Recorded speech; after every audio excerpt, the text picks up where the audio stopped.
You're listening to Too Much on Her Plate, the podcast for smart, busy women who are tired of running on the hamster wheel and are ready to create freedom from overeating and emotional eating. I'm your host, clinical psychologist, author, and a smart, busy woman too, Dr. Melissa McCreary.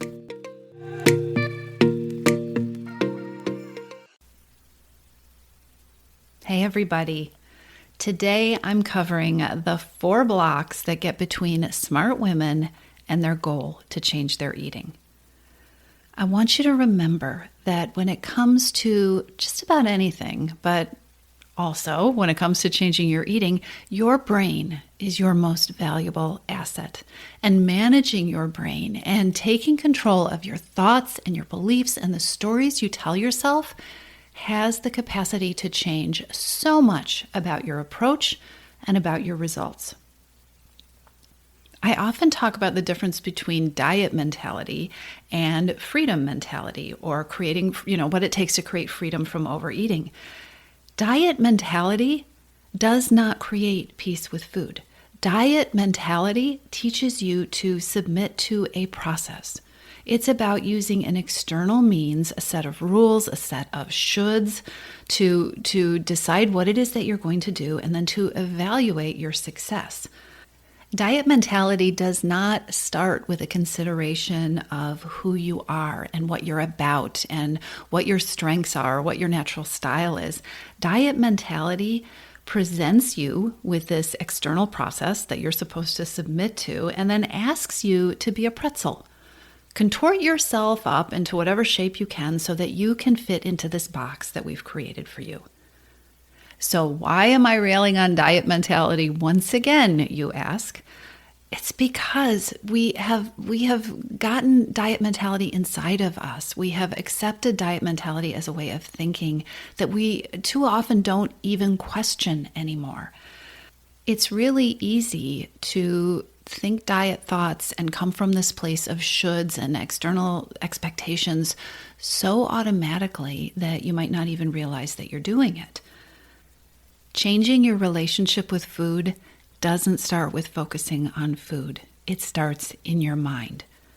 If you want to create a relationship with food that is peaceful and free, then you change how you think about the problem and what you believe about you and what you believe about your overeating and what you believe about what is possible. When you do this, when you start with your brain and your thoughts and your beliefs, your whole approach changes. Let's talk about 4 ways that changing your thinking can end your overeating. 4 mindset shifts that really can be very, very helpful for stopping patterns with overeating and emotional eating. Ready? Okay. So the first obstacle, the first mindset that we really need to shift is this one. It's that changing your eating equals focusing on what to eat. I mean, it sounds so logical, right? If you want to change your eating, you should just change your eating.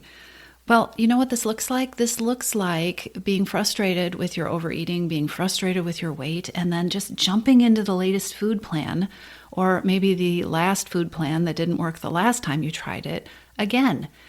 It looks like a vicious cycle with food. So if you've got this mindset, changing your eating is then focusing on what to eat, here's what we want to transform it to, because the mindset that works much better for creating freedom from overeating is this. Changing your eating begins with knowing that there's always a reason that you eat.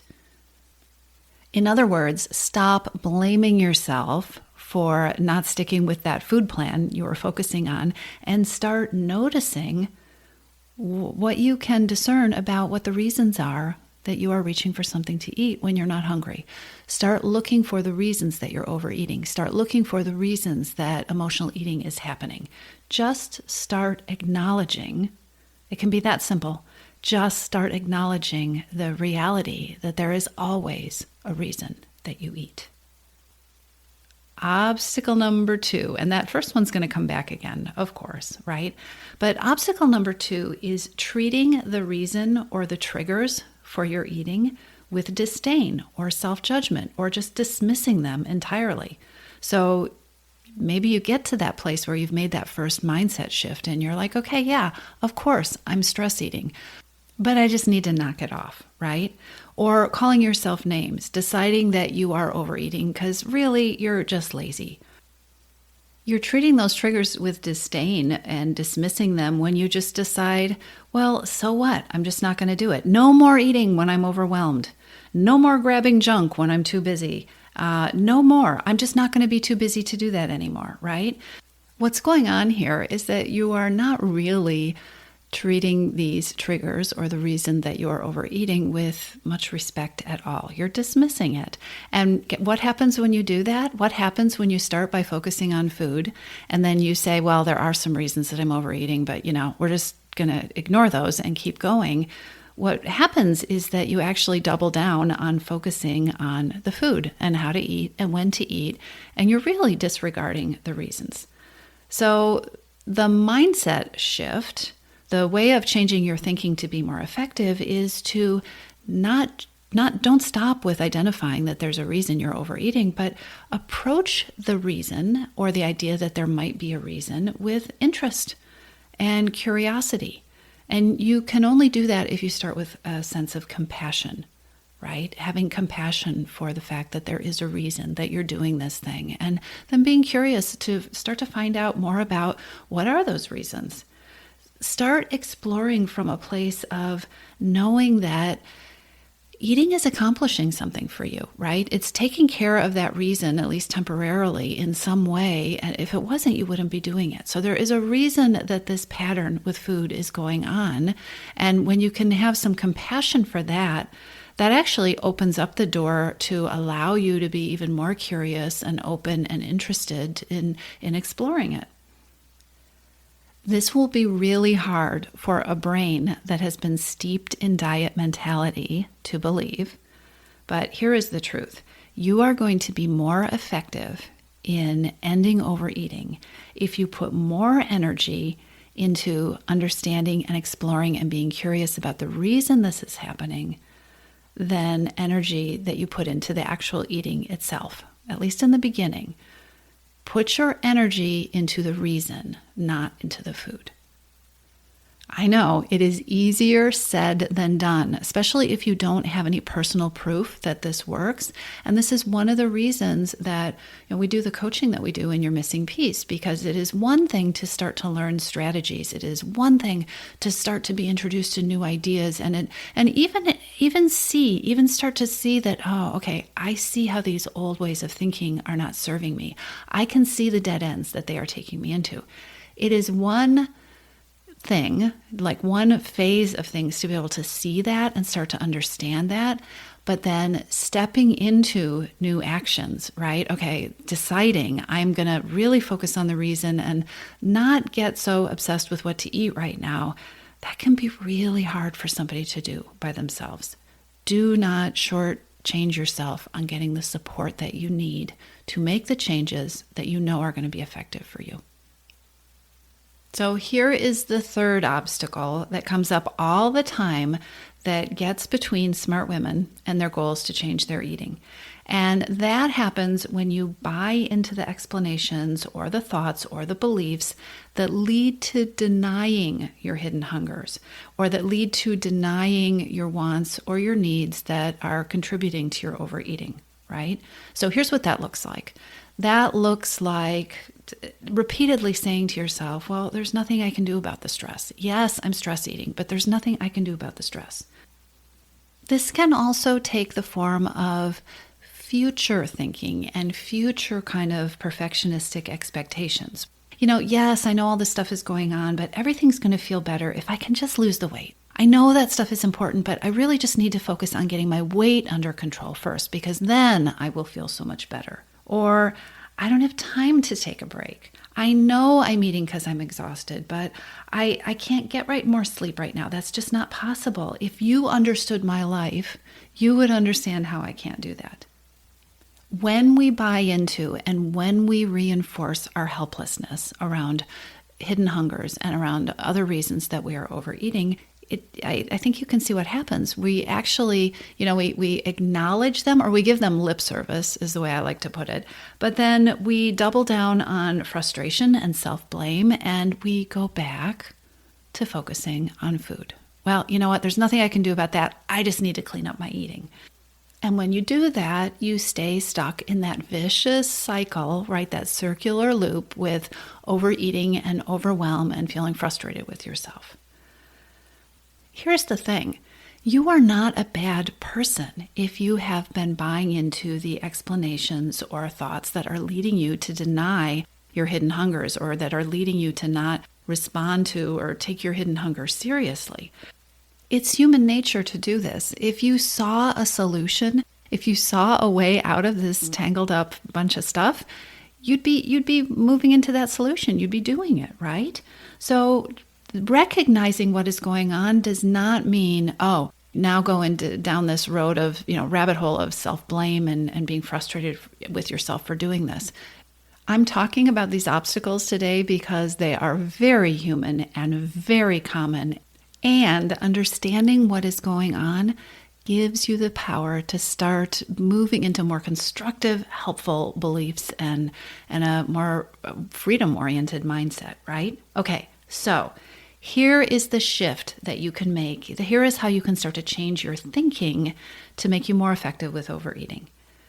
Instead of feeling helpless, decide that success lies in solving the real problem. Even if you don't know how to do this yet, even if your brain tells you that it is impossible, it's not about solving the problem instantly. It's deciding that the power move is to figure this part out, or to get some answers, even if you don't know what they are, even if you're not sure that they exist. Looking at this from a 50,000 foot view and seeing that, okay, this is the problem to solve. I can continue to circle around, focusing on what to eat for forever, and I'm not going to get anywhere.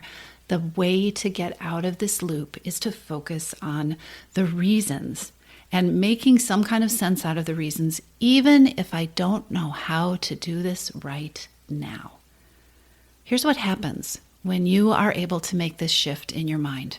First of all, there is an openness, because if it's impossible, if it can't be fixed, if it's something you just need to ignore, it's like the book is closed. There is no room for growth. There is no room for learning. And by just making the shift that, wait, this is important, you are automatically going to be more open. Making this shift allows you to ask yourself some important questions. It allows you to not be entirely focused on what you don't know, the unfixable pieces of this problem. But once you start to open things up, you can put that over to one side, and you can also focus on what you do know about solving the problem, what you do know about what would be involved in a good solution, or what you do know about what isn't going to work. When you allow yourself to acknowledge that your success lies in solving the problem of the reasons, addressing the reasons that food has the power that it does, it allows you to start to look at and ask yourself about what it is that you need to be effective. Saying I can't solve this problem is a closed door. Starting to look at, okay, what would help me solve this impossible problem? It allows you to ask for help, bring help on board, right? Or seek out new skills or new strategies. The mindset shift from, of course I'm stuck, it's reasonable that I'm stuck, there's no way out of this mess, shifting into, well, here is the problem. Here are the reasons that I'm overeating, or here's what I know right now about the reasons that I'm overeating, and I don't know how to solve it, but this is the problem that needs to be solved. Making this shift alone allows you to shift from somebody who is helpless to somebody who can start to access all the strengths and capability that you use all day long in other areas of your life. I don't know you personally, probably, but I am willing to bet that you solve a lot of tough problems, and you've got a lot of resources that remain shut down and get further shut down every single time you tell yourself, this is an impossible problem to solve. Okay, The final obstacle that I want to talk about is one that a lot of women negotiate all the time and they don't even recognize. And that is having a perfectionistic, false belief that you can do it differently this time. No matter what has gone wrong in the past, this time when you focus on the food, you're going to get it right this time. And when you get to your goal, everything's going to be changed. Everything is going to be good once you hit that number on the scale, once you succeed with that 30-day challenge, once you fit into your jeans again, right? You buy into the belief that once you lose the weight or once you eat a certain way, you're never going to have another bad day. You are going to love yourself more than you do now, and everything is going to magically work. I will tell you, I often ask people, okay, so once you reach the goal, how will you eat? What does maintenance look like on this food plan? And that's just focusing on the food. I'll also ask you, what are you going to do when you have another one of those really stressful periods at work? What are you going to do the next time that you have a period of boredom when boredom eating has always been an issue for you? What are you going to do instead of overeating at night? Diet mentality includes the sometimes hidden belief that if you just focus on the food perfectly enough, somehow all those other factors that have caused your overeating in the past, somehow all of those things will be resolved. And I think you and I both know it's totally not true. On top of which, the path you take to your destination, that's what the destination feels like. And so if you happen to achieve the goal that you have, if you happen to lose the weight you wanted to lose within diet mentality and by focusing solely on the food, you are going to end up at this destination where the only way to stay that way is to continue to be obsessed and solely focused on the food, while all this other stuff that, oh, by the way, tends to trigger overeating is swirling around unchecked all around you. So yes, there is a way to change your thinking that can allow you to be way more effective. And it doesn't sound very sexy, but it is so important. And that is to be honest and open and curious about the reasons that you have not been successful or that you've not met your goal in the past or that you've not stayed at your goal in the past. And by being open and curious and honest, I mean doing that in a place of self-compassion. Because what happens too often is that we look back at the pattern, or you look back at a failure that you had or something that didn't work out, and you get sucked into that belief of it being your fault. Or you get sucked into guilt and self-blame or name-calling or frustration. All things which shut you down and completely keep you from growing and completely keep you from being curious and inquisitive about what happened. But when you can look at your past history with kindness, when you can look at the patterns that you've seen in the things that you've tried in the past and really openly and honestly explore why they didn't work, what was missing, what you needed that maybe you didn't have, what the plan required of you that wasn't a good fit, when you can start to look at these things and collect that kind of data, you get to adjust and grow, and you get to create a better path forward, even if it's just the next 10 steps of your path. You get to take what didn't work and use that to adjust what you're doing now so that it will work better. So those are 4 big obstacles and 4 mindset shifts that you can use, that you can start practicing to help stop overeating and emotional eating. And I'm going to end right where I started. Diet mentality does not create peace with food. It does not create freedom from overeating. It just reinforces and creates more diet mentality. If you're ready to do it differently and you're ready to create freedom from overeating and you'd like some help with that, then by all means come check out your missing piece. You will get a lifetime of access to strategy, resources, training, all about shifting your thinking, your beliefs, and your behavior so that you can create a relationship with food that is peaceful and that works for you. All of that is coupled with 16 weeks of coaching with me. because I know you're good at learning new things. I know you're good at getting more information, but we want to spend time together so that we can really cement in what it is that you're learning, and also so that you have the support and the coaching that you need to clear out any of those inner obstacles and also the outer ones that can clutter up your path and that can make this whole journey so much more difficult than it needs to be. So if it speaks to you, check out your missing piece. I will put the link in the show notes, and I will talk to you soon. Take care. If you're ready to lose your overeating and emotional eating habits, and you are ready to step into a relationship with food that fits you, one that doesn't rely on willpower and deprivation, then now is the time to join your missing piece.